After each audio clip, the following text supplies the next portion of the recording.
Olá, meu irmão, olá, minha irmã, que está aí tendo acesso a este vídeo. O objetivo com este vídeo é que possamos estudar a Palavra de Deus. Então, nós temos disponibilizado toda quarta-feira em nosso culto, né? Nós retornamos com o nosso culto presencial de oração e estudo da Palavra. E muitos dos meus irmãos, muitos membros da nossa igreja não estão podendo estar presencialmente por conta da questão da saúde, por conta da questão da pandemia, e nós não queremos que ninguém fique sem ter acesso à informação. A ideia é que todos tenham esse estudo à disposição para que também possam crescer e que também possam aprender com a Palavra de Deus. Então fique muito atento aí ao que nós vamos aprender através da primeira carta de Pedro. Acompanhe todos os estudos para que você possa crescer juntamente com a igreja. E nós disponibilizaremos hoje o primeiro estudo, posteriormente o segundo estudo, que foi esta semana, mas que você possa acompanhar os estudos, possa fazer as suas anotações do estudo da palavra, para que você possa também aplicar os ensinamentos que nós estamos tendo aqui.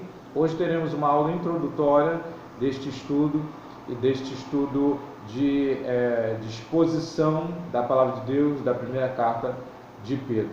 Vamos orar. Senhor Jesus, te agradeço, Senhor, por este estudo e que possamos aprender verdadeiramente através da sua palavra e que tudo aquilo que nós ainda não compreendemos, que o Senhor nos abençoe e esclareça, traga luz, Senhor Deus, aos nossos corações, para que possamos aprender. Obrigado por tudo, em nome de Jesus. Amém.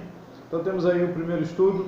Creio que você já está aí com a sua Bíblia aberta no texto da primeira carta de Pedro. Nós vamos ler apenas 2 versículos para expor aqui esta introdução ao texto da primeira carta de Pedro. Vamos lá? O texto diz assim, primeira carta de Pedro, capítulo 1, versículo 1 e 2. Pedro, apóstolo de Jesus Cristo, aos eleitos de Deus, peregrinos dispersos no Ponto, na Galácia, na Capadócia, na província da Ásia e na Bitínia, escolhidos de acordo com o pré-conhecimento de Deus Pai, para a obra santificadora do Espírito, para a obediência a Jesus Cristo e a aspersão do seu sangue, graça e paz lhes sejam multiplicados, é o que diz a palavra de Deus.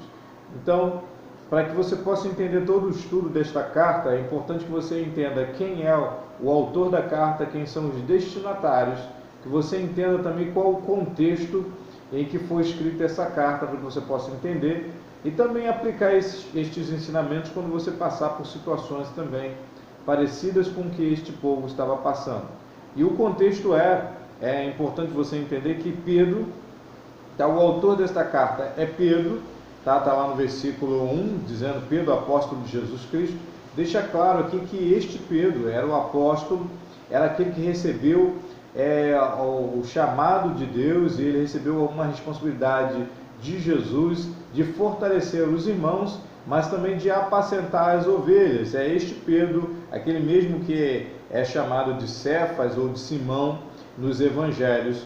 Então, no texto de João capítulo 1, versículo 42, capítulo 1, versículo 42, apresenta que este Pedro, ele foi chamado por Jesus, ele era um pescador, foi um grande líder dos apóstolos, um grande líder da igreja do primeiro século também, e ele recebeu o auxílio de João Marcos e de Silas ou Silvano, dependendo de como estiver a sua versão.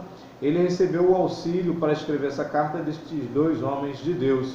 Então, tanto que alguns teólogos às vezes questionam quem foi esse Pedro, porque a carta foi muito bem elaborada, muito bem escrita, e às vezes alguns questionam por que dizem que é Pedro que escreveu, porque ele era um homem iletrado.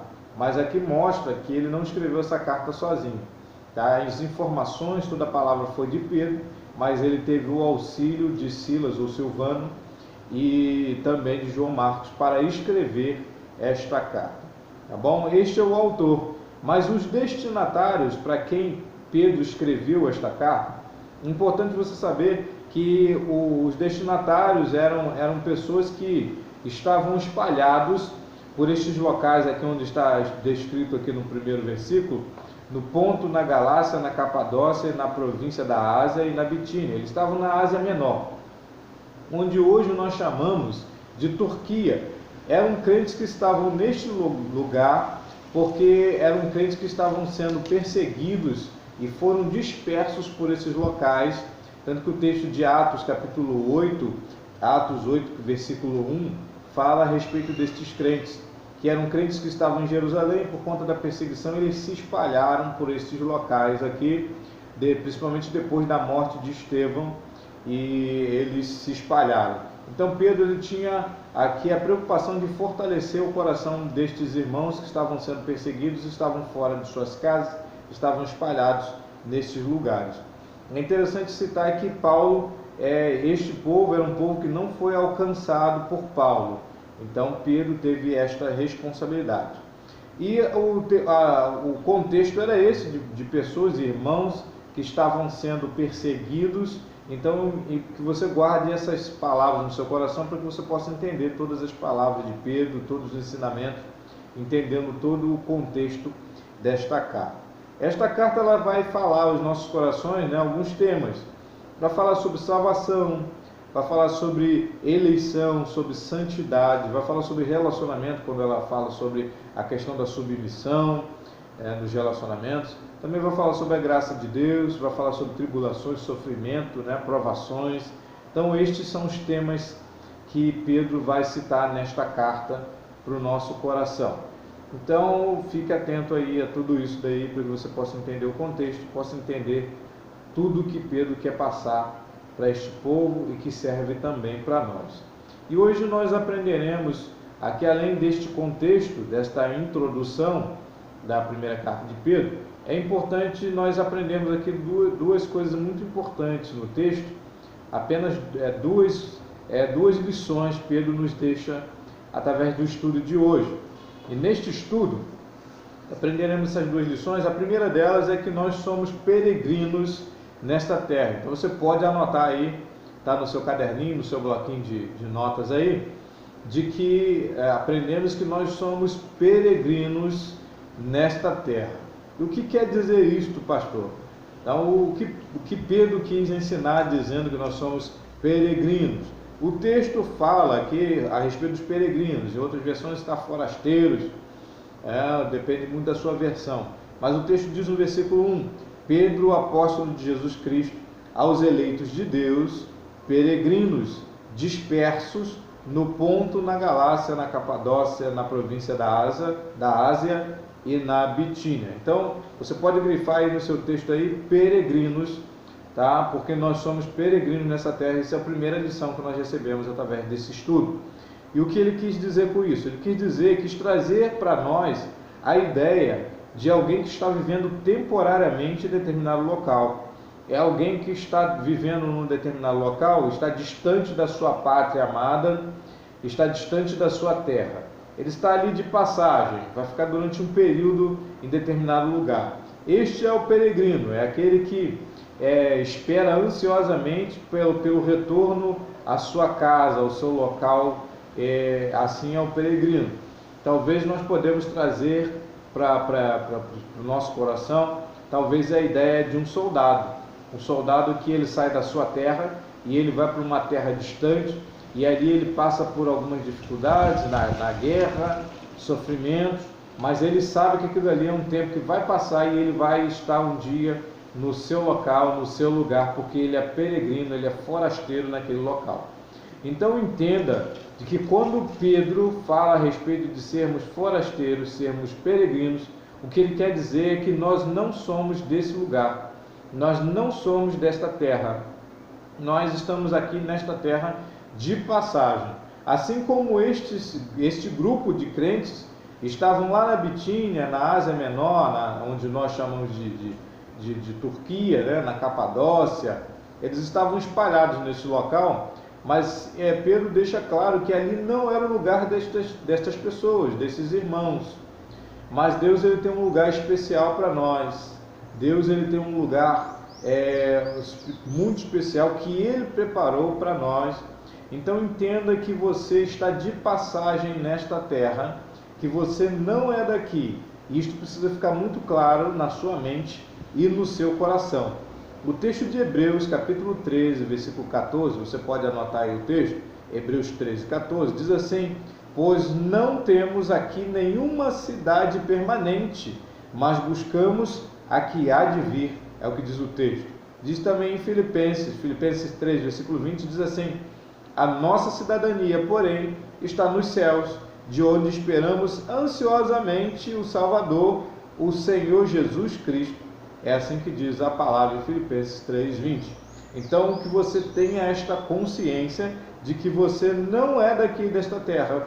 Nós estamos aqui de passagem, nós somos peregrinos. Nós somos peregrinos.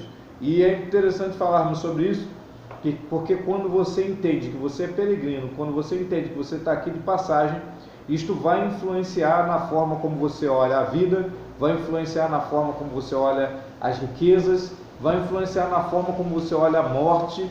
Tudo isso vai ser influenciado quando você entende que você está aqui de passagem, ok? Então, o que é que você valoriza mais? O que é que você coloca em primeiro lugar na sua vida? São as coisas dessa terra? Quais são as coisas que você mais pensa?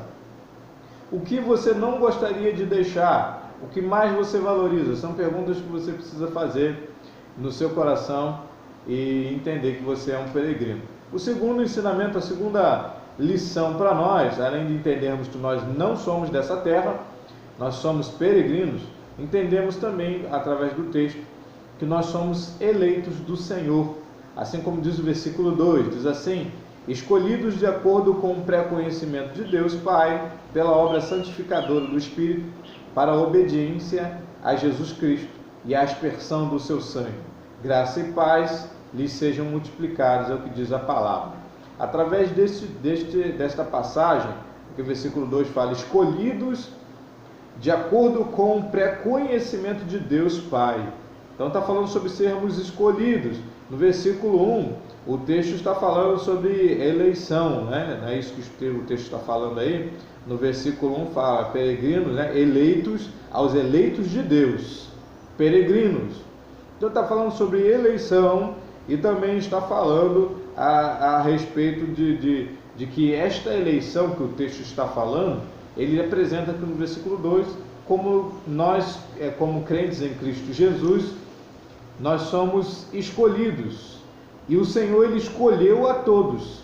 A eleição é isso. Antes mesmo de nós escolhermos aceitar Jesus, Jesus já havia nos escolhido. O texto da palavra nos diz que Ele nos amou primeiro. Jesus nos amou primeiro, como diz lá o texto de 1 João 4,19. E por isso nós o amamos.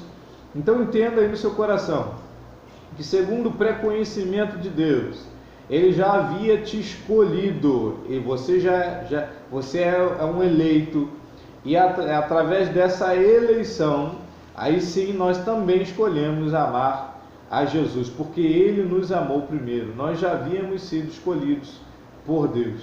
Isso é importante e interessante falar, que todos são escolhidos por Deus, mas é interessante que você também deseje aceitar Jesus como único suficiente Salvador da sua vida. Você aceitar o convite do Senhor. A parábola das bodas, lá em Mateus 22, versículo 1 até 14, nos fala, o texto fala lá nessa parábola, que todos foram convidados para a festa, mas alguns decidiram não aceitar o convite, alguns decidiram resolver outras coisas, ver a sua vida e os seus negócios. Então é assim que funciona. O Senhor, Ele nos escolheu, Ele nos elegeu, nós somos eleitos do Senhor, mas cabe a cada um de nós o aceitar e amá-lo assim como Ele nos amou primeiro.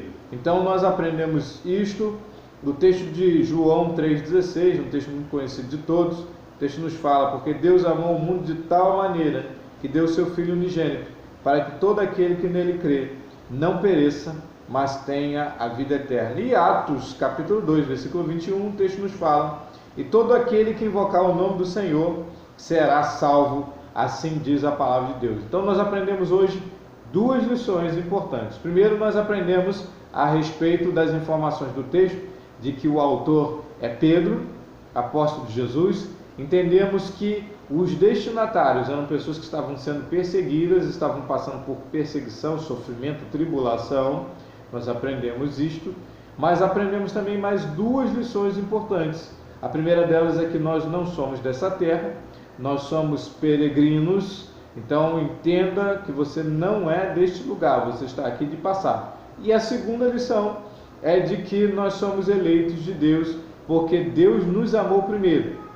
Quando você aceita Jesus, entenda que antes mesmo que você aceite a Jesus, Jesus já havia te escolhido, Ele já havia amado a você, Ele nos amou primeiro. E aí, para terminar esse nosso estudo, fica aí a reflexão para você. Fica a reflexão, como é que você vê a questão das questões materiais? Será que aquele que entende que é peregrino nessa terra, ele pode ser um crente materialista? Ele pode estar preso a questões aqui dessa terra? Isso é uma reflexão que você precisa fazer. É uma reflexão. Se você está aqui de passagem, você precisa enxergar as coisas materiais de forma diferente. Você precisa entender a morte de forma diferente também, porque nós entendemos que nós estamos aqui de passagem.